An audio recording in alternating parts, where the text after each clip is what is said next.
시청자 여러분 안녕하십니까. 이제 7월 28일 새벽 2시가 다 됐는데요. 지금부터 전욱현의 안보 정론을 시작하겠습니다. 마지막 심야 방송이 되겠습니다. 오늘 하루 종일 말이죠. 어제 발생했던 권성동 문자 파동이 계속됐어요. 그런데 저도 여러분께 말씀을 드렸지만은 지금 대한민국 정치에서 가장 중요한 게 뭡니까? 이 정치판은 권모술수로 넘어가고요. 책임지는 사람이 없어요. 자, 책임 정치를 잘못하면 나라가 어떻게 됩니까? 나라가 뒤로 후퇴하게 돼 있어요. 자, 그래서 제가 어제 이 권성동 문자 파동이 났을 때 좀 이 말이 장재훈 의원이 거칠다 이렇게 지적한 것처럼 그렇게 기승전결이 깔끔하지가 않다. 뭔가 개운치가 않다. 왜? 계속 죄송하다고만 말을 하는데 아이 죄송하면 뭔가 내가 책임지겠다 이런 말은 한마디 정도는 해야 될 거 아니에요. 그렇다고 해서 내가 책임지겠다. 그래서 지금 윤핵관 중에 윤핵관이 누굽니까? 권성동인데 권성동 지금 직무대행을 하는데 야 너 나가 이렇게 대놓고 할 사람이 몇 명이나 되겠어요. 이게 권력의 현 주소 아니겠습니까? 대한민국이든 어디든 간에 대놓고 나가라고 할 사람이 없잖아요. 그러면 선제적으로 이 책임 문제를 먼저 걸고 나오는 거예요. 그래야 진정성 있는 사과로 비춰지는 것 아니겠습니까? 왜냐하면은 지금 권성동의 경우에는요 이미 3번씩이에요. 자, 검수한박 사태 한 번 있었죠. 그 다음에 사적 채용 문제 있었죠. 이번에 또 있죠. 이게 한두 번이 아니고 지금 이 보도를 보면 2014년도에 비키니 영상 보는 이거를 스마트폰으로 보다가 걸린 그런 사례까지도 있어요. 예. 자, 그런데 결국 이제 하루가 지나니까 지금 이 여당 안에서 말이죠. 부글부글 끓고 있다. 말을 못해서 그렇지. 왜 말 하겠어요? 실세니까. 그리고 이게 권성동 대표 한 사람한테만 귀결되는 것이 아니라 자칫 잘못하면 윤석열 대통령에 대한 불똥까지 튀길 수 있을 가능성이 충분해요. 왜? 야당에서 이걸 얼마나 지금 물고 늘어지겠습니까? 이미 물고 늘어지고 있잖아요. 예, 이거 봐라. 윤심이 징계하는데 작동된 거 아니냐. 이렇게까지 지금 이 프레임을 확산시키고 있어요. 이렇게 더군다나 징계 국면에서 이게 윤심이 작동한 거 아니냐. 더군다나 이준석이가 징계를 앞두고 윤석열 대통령을 만나려고 했다. 이런 흔적들은 이미 많이 나왔잖아요. 그리고 한 번은 만났는데 안 만났는데 이 진위 공방까지 있었지 않습니까?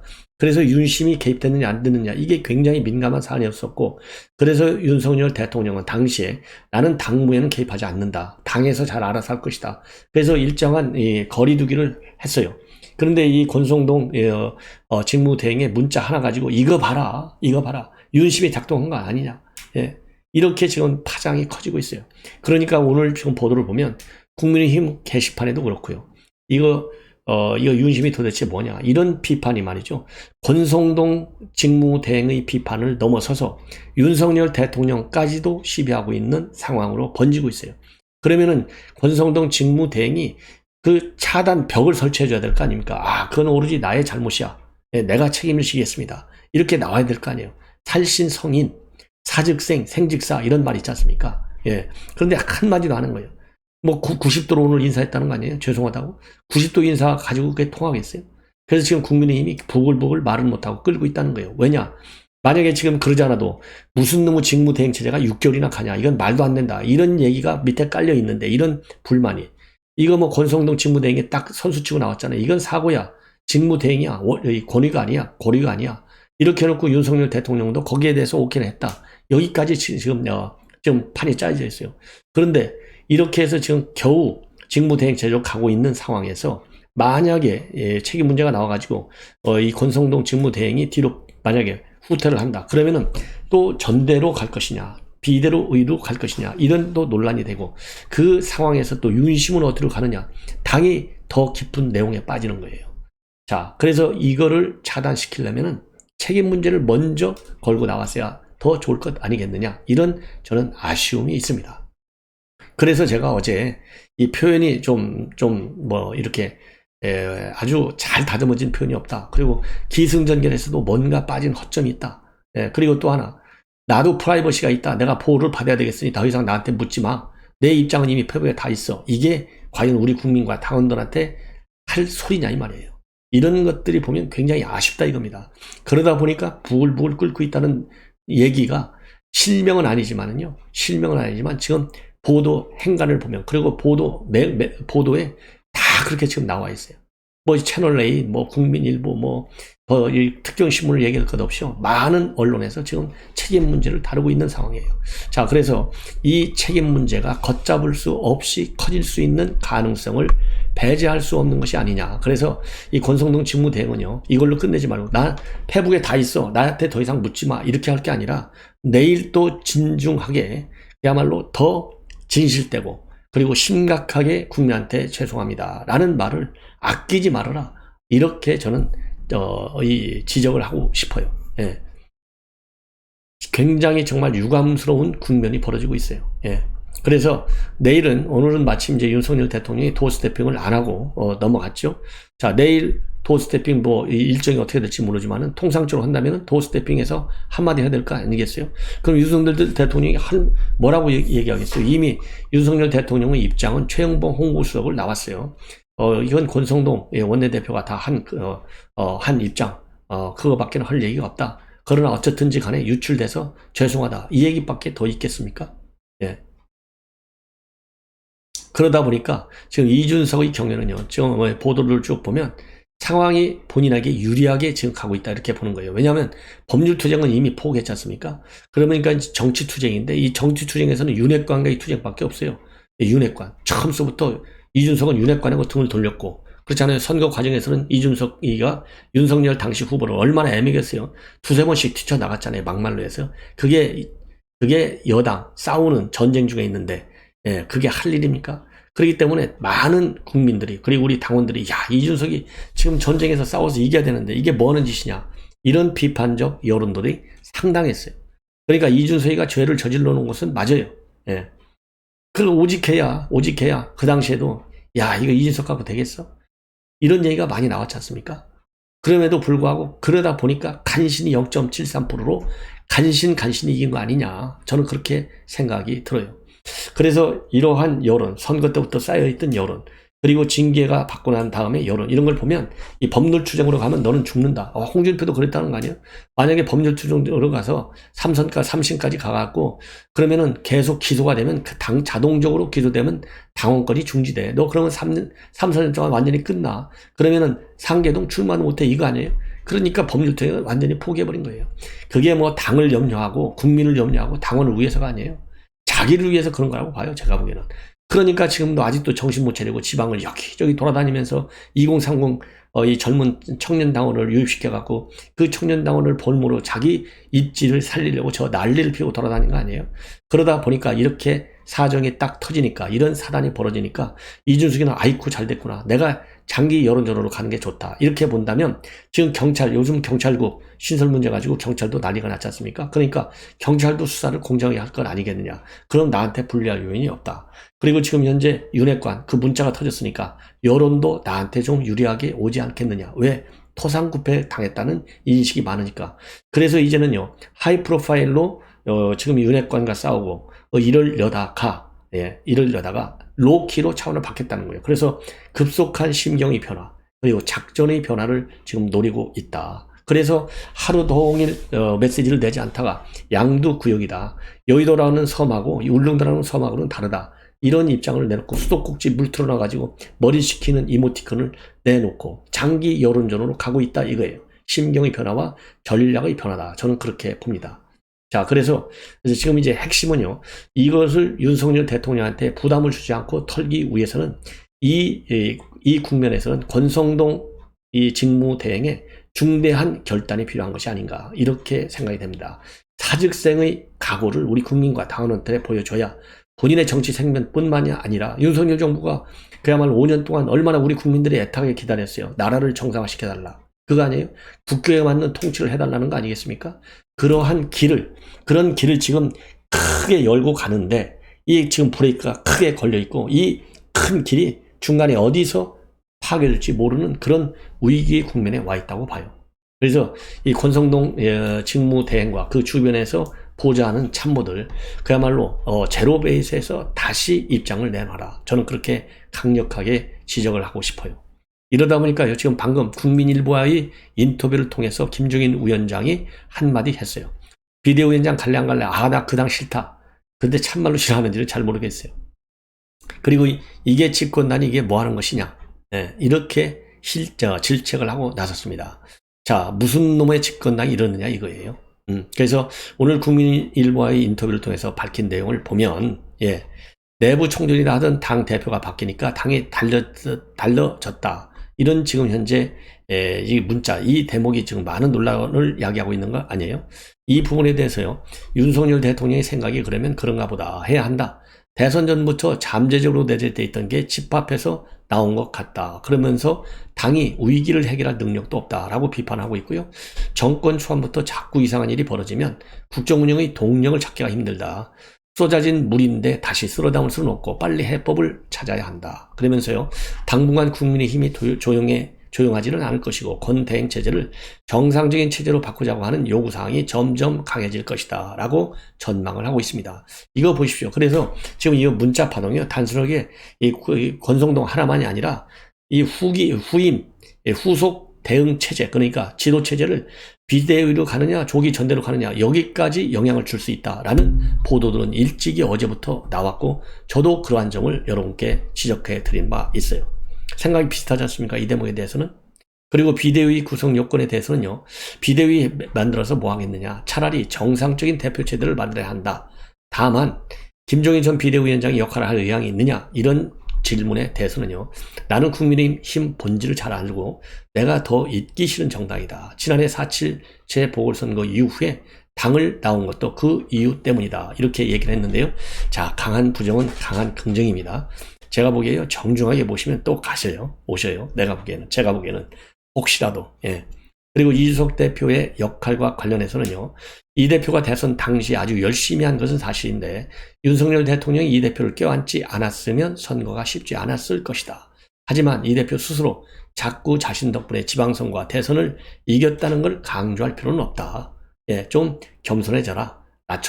몸을 낮춰라. 너무 목에 힘주지 말아라. 이런 얘기인데요. 이거는 제대로 이준석한테 한 얘기인 것 같아요. 그리고 윤심이 징계에 영향을 줬겠느냐라는 그 가능성에 대해서는요, 이양희 윤리위원장이 윤심에 휘둘릴 사람이 절대 아니다.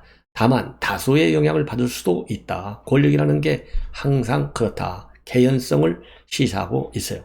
자, 제가 보기에는요, 이걸 뭐 윤석열 대통령이 그래도 명색이 대통령인데 그야말로 여당의 윤리위원장한테 그거 이래라 저래라 윤심을 전달, 이거는요, 제가 보기에는 윤석열 대통령이요, 본래 검찰통장 할 때도 보면 중앙지검장 통이 큰 사람입니다.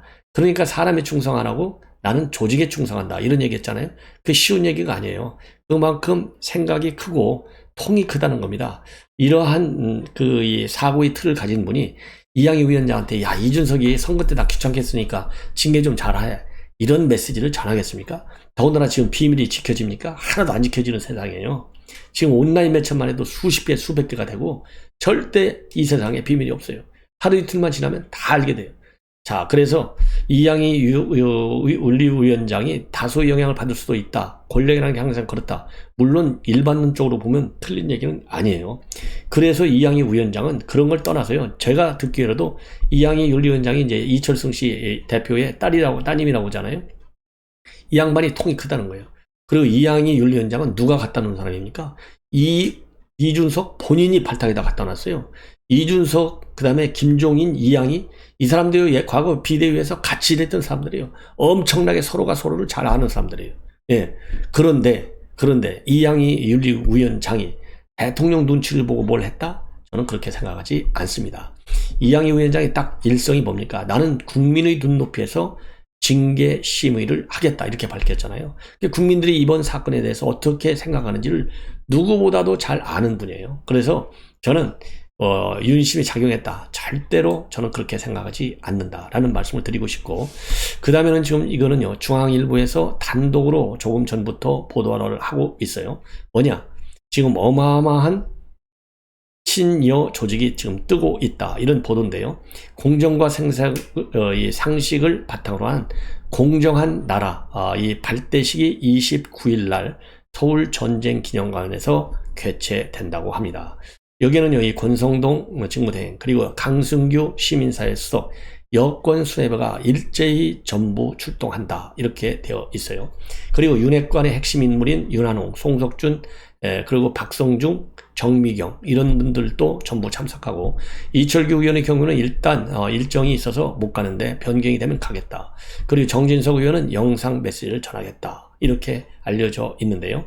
뭐 윤한호, 그리고 이철규 이런 사람들 그야말로 이 핵심 윤핵관들의 측근들의 측근으로 알려져 있는 것 아니겠습니까? 그래서 이 공정한 나라층은요, 우리는 이 윤공정포럼 출신 인사들이 주축이 된 모임이다. 이렇게 밝히고 있고, 그리고 대선과 지방선거에서 윤 대통령을 도왔던 인연으로 의원들을 초대하게 됐다라고 설명을 하고 있습니다. 그리고 윤공정포럼은요, 작년 3월에 검찰총장에서 물러난 뒤에 전국적으로 조성된 지지자 모임입니다. 그리고 공정한 나라 발기인인 조성정 씨는요, 당시 선대위에서 조직본부에서 공정한 나라 위원장으로 활동하기도 했고요. 이 모임에는 윤 대통령의 모교인 충암고 출신 인사도 다수 참여한다. 이렇게 중앙일보가 보도를 하고 있어요. 그래서 이 중앙일보 보도에 따르면 향후 이 모임이 정기 개편의 주축이 되는 게 아니냐라는 이 의구심도 나오고 있다라고 하면서요. 이 단체 스스로가 130만 회원 규모의 시니어 최대 조직이다. 이렇게 밝히고 있다고 합니다. 그리고요, 단체 측에서는요, 지방선거 때 도와서 당선된 여권 인사도 여럿이다. 이렇게 밝히고 있어요. 자, 하지만 기본적으로 이 공정한 나라, 이 단체는요, 단순한 시민단체다. 순수하게 윤석열 대통령을 지지하는 사람들이 모임일 뿐이지, 이게 정기 개편의 주축이 되고 이런 거는 지나친 억측이다. 이렇게 입장을 밝히고 있다고 합니다. 그리고 사단법인 공정한 나라 창립 발기인 총회 그 밑에 어떤 메시지를 올렸냐면, 우리 국민들은 대한민국이 한층 더 도약해야 한다라는 열망으로 공정과 상식을 표방한 윤석열 대통령을 선출하였습니다. 이러한 국민의 뜻을 더욱 공고히 하고 대한민국이 세계를 선도하는 공정한 나라로 우뚝 서기 위한 대국민 출범식을 갖습니다. 이렇게 입장을 밝혔다고 합니다. 자, 그래서요, 이제 이러한 이 거대 시민단체가 발족하는 것을 말씀을 드리고, 또 여러분들께서 잘 아시겠지만은 이 민들레라고 하는 이 당정, 뭐라고 그럴까요? 이 일종의 이제 조직이죠. 이거를 만들려다가 장제원 의원 중심했었죠. 이용호 간사. 하려다가 권성동 당시 원내대표가 강력하게 브레이크를 거는 바람에 그 당시 주춤했어요. 그런데 이 친윤 성격의 이제 모임이라고 볼 수 있는데, 이 민들레 모임이 말이죠, 이름을 바꿔서 내달에 출범한다. 그리고 주도 세력도 또 바뀐다. 그래서 재선이나 또는 중진 의원이 주도 하는 걸로 하고, 이름도 바뀌고, 그리고 장제원 의원은 또 참석을 안 하고요. 그리고 비공식 당정협의체 인식을 주지 않기 위해서 순수한 공부 모임 방식으로 한다. 이렇게 해서요, 이 민들레가 재탄생, 새로운 옷을 입고 재탄생하는 것으로 그렇게 알려지고 있습니다. 예. 자, 그 다음에는요, 이제 김현철 장관이 이제 26일, 그제죠, 이제 2주일간 가족을 만나고 입국했다. 이렇게 본인 페북을 통해서 밝혔어요. 그러면서 이미 여러 달 전에 비행기표를 구매했고, 공직기간을 제외하고 항상 방학하면 딸들을 만나기 위한 정례적인 일정이었다. 그래서 이 검찰 수사망을 피하기 위한 도피성 출국, 이거를 일축하고 있습니다. 그러면서요, 이 북송 사건과 관련해서 정부는 국민의 생명과 안전을 지켜야 할 의무가 있고, 16명을 살해한 흉악범을 결과적으로 풀어주자는 현 정부의 주장에 동의할 국민은 많지 않다. 그러면서요, 남북 간에는 사법 공조가 불가능하고 대한민국 법률 체계에서 과연 이들에 대한 처벌이 가능할까라고 반문을 하고 있습니다. 이러한 입장문을 오늘 내놨어요.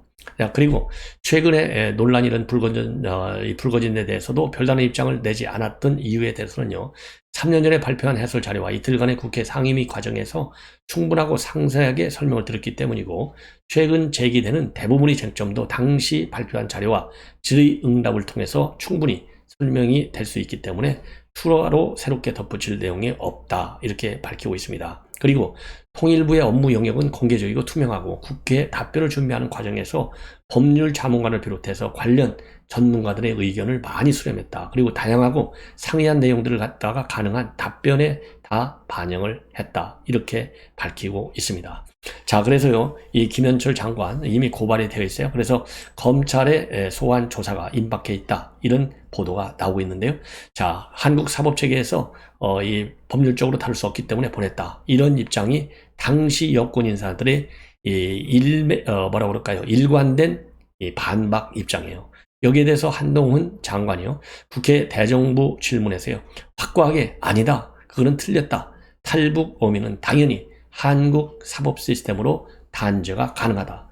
그 이유는 두 가지입니다. 하나는 전례가 있다는 것이고, 그리고 살해 혐의자가 2명이나 되는데 이 사람들이 진술한 내용을 보면 교차 증거가 될 수 있다. 그래서 얼마든지 사법적으로 처리가 가능하다. 이런 입장을 내놨습니다. 자, 그래서 조금 자세하게 말이죠. 이게 굉장히 중요하기 때문에 이만희 국민의힘 의원으로부터 이 질문을 받고 답을 했어요. 자, 뭐라고 답을 했느냐? 한국 사법 시스템은 당연히 단죄가 가능한데 근거가 우선 전례가 있다는 겁니다. 그래서 이 과거에 입국 이전에 중국에서 행한 성폭력 범죄에 대해서 우리 법원에서 징역형을 선고한 사례가 있다. 그리고요, 이번같이 연쇄 살인 사건의 경우에는 증거가 많다는 겁니다.